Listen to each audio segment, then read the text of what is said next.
Սիրելի Աստծո ժողովուրդ, այսօրվա խոսքը, որ ուզում եմ կիսվեմ ձեր հետ, նյութի վերնագիրը կոչվում այսպես.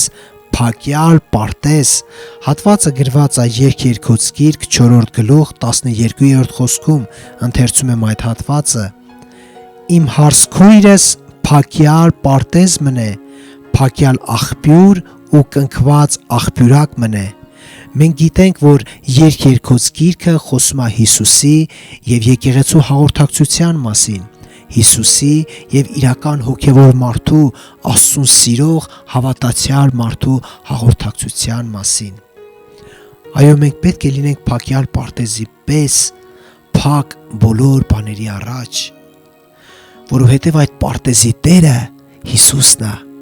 Եվ միայն Հիսուսը իրավունք ունի ներթափանցելու մեր ներտնաշխարհը, ներթափանցելու այդ պարտեզի մեջ։ Եվ եթե ինչ-որ մի բանի առջև կամ ինչ-որ մեկի կողմից խաբվելով, համոզելով կամ ինչ-որ մի բանից վախենալով այդ պարտեզը բացվեց, այդ պարտեզը կենթարկվի թալանի, հոգևոր թալանի։ Նորից եմ կրկնում, եթե ինչ-որ մի բանի առջև կամ ինչ-որ մեկի կողմից խաբվելով,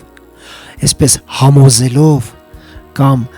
վախենալով ինչ-որ մի բանից բացվեց այդ պարտեզը ինչ-որ մի բանի առջև, այդ պարտեզը կենթարկվի հոգևոր թալանի։ Բայց այդ պարտեզը պետք է միայն լինի Հիսուսի համար, և այդ պարտեզը միայն պետք է ապրի Հիսուսի համար, որովհետև Սուրբ Գիրքը նմանեցնում է իրական հոգևոր մարդուն փակյալ պարտեզի և կնքված աղբյուրի, այո, կնքված աղբյուրի, որտեղ միայն Հիսուսի ձեռքով է հոսում ջրերը, որտեղ միայն մեր սիրտը հոսում է Հիսուսի համար, մեր սիրտը հոսում է Հիսուսի համար, այն նման է կնքված աղբյուրի։ Այո, ինչպես Սուրբ Գիրքն է հորդորում, ես էլ եմ հորդորում ձեզ, որ մենք լինենք փակյալ պարտեզի պես և մեր ներտնաշխարհը